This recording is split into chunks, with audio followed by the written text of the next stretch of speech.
You're watching a Big Z review. No Other Choice is the newest film from Park Chan-wook, and I think it might be the best movie I've seen this year. I'm not sure if it'll be my favorite movie, but it is absolutely amazing. 여기 적힌 것들 자제하기. 아빠 취직할 때까지. 나 테니스 포기. 내 차. 그리고 우리 집. 몇이나 될까, 경쟁자가? 우리 남편에 비하면 영. 인간 벼락 같은 거 안 만나. So No Other Choice is also known in the original Korean Eojesuga Ebsta. Sorry for that horrible pronunciation if you know how to say it. But this is based on The Axe by Donald E. Westlake, and is a story where essentially the main character, Lee Byung-hun, as a Mansu, like he is fired. Like he has worked for 25 years making like artisanal paper and as like the manager.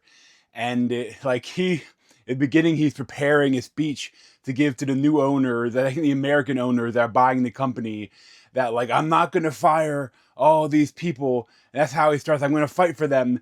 And then he gets the axe, like immediately without even like, able to finish his speech.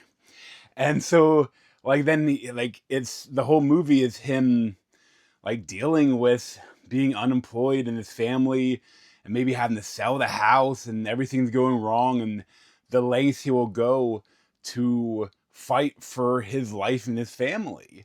And I've been a fan of Park Chan-wook's previous films, but I think this is my favorite of his. And it's definitely probably the most approachable, I feel like, because it's not for a couple of scenes. I think like everyone will watch it and love this, but it does get violent. And there's a couple of scenes where it almost reminds me slightly of Takashi Miike, some of his work. But like only a bit, but like other than it, it's just like a comedy of errors.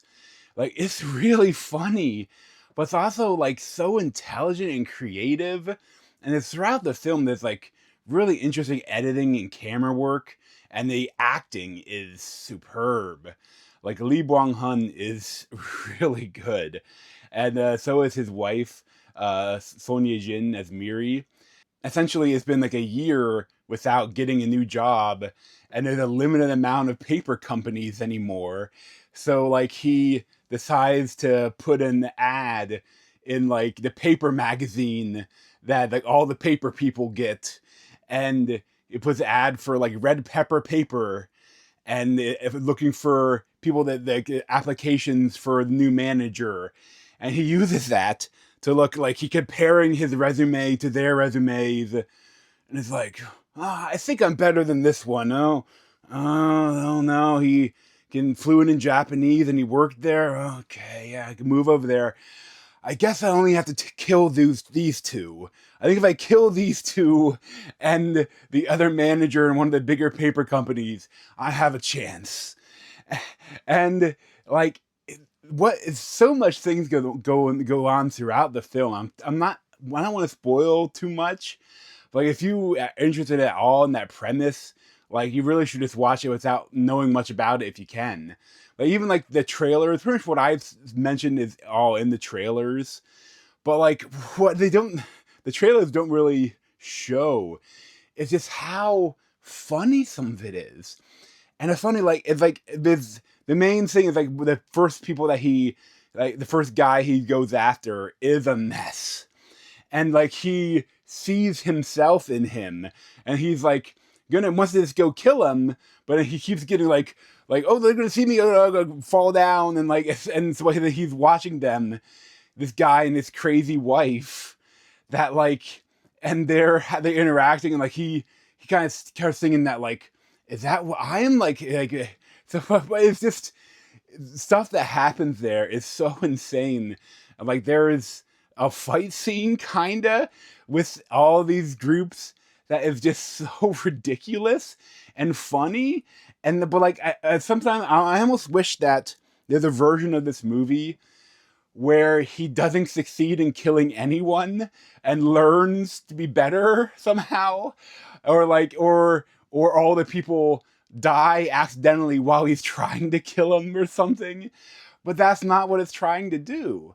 Like, it's like this man, he's gonna fight for his family, although instead he probably could do some other job and make similar amount of money, or sell the house, or do something else.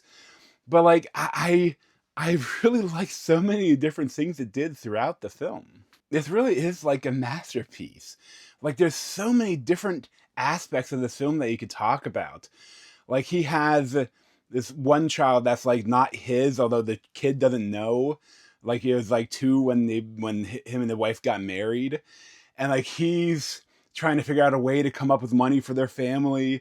And they're having like their youngest daughter is like probably like autistic, and she is like the current cello teacher is like, I'm not good enough to teach her. But like they don't know because she never plays for them. So it's like they're trying to think, are this cello teacher just trying to screw us? Trying to get us pay more money for a bit better expert? Or is this real? Like, but there's so many little moments throughout. We have like in the beginning, like everything's perfect and they have this perfect family and these two golden retrievers, and that like when you get, I'm not going to spoil it, but at the end, what happens is like there's so much going on here underneath everything else. But like even just on the forefront, it's an incredibly entertaining film. Like, even if you don't dive into all of the intricacies of the plot and everything that happens, it's still just an amazing, entertaining film. Like, there's so much here that I hope more people watch. Like, I don't know if it'll get like a bigger release, or if it'll just like what they're gonna do, because I assume it's gonna be up for a lot of awards, but I guess you'll know until it happens. But I would give this a 10 out of 10. It is an amazing movie, and I highly recommend it. But thanks for watching. If you want to see more of me, you can subscribe down below. Thanks.